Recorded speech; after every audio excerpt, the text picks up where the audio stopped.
Mes émotions me pourrissent la vie. C'est ce que j'ai pensé pendant plus de 20 ans. Je ressens tout le temps.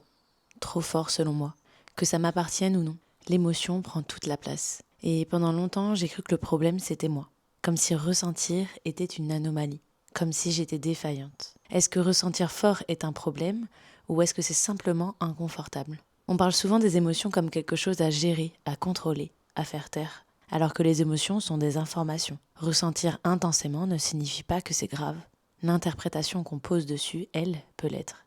Biologiquement, une émotion dure quelques secondes, quelques minutes. Moi, pendant 20 ans, c'est la rumination qui les entretenait. On ne souffre pas toujours de l'émotion. On souffre de la lutte contre elle. Fuir une émotion prolonge souvent sa présence.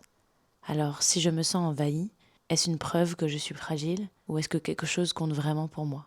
Aucune émotion n'est inutile.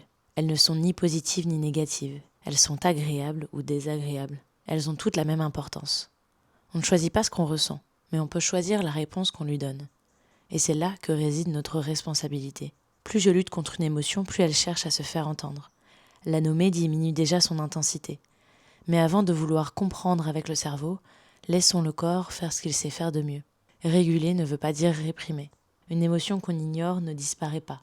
Elle stagne et trouvera un moyen corporel de nous le rappeler. Peut-être que la maturité émotionnelle ne consiste pas à devenir moins sensible. Peut-être qu'elle consiste à apprendre à plonger dans ce qui nous traverse, sans se perdre et en restant en lien avec l'autre. La sensibilité n'est pas une faiblesse, c'est justement l'inverse. Peut-être que mes émotions ne me pourrissaient pas la vie.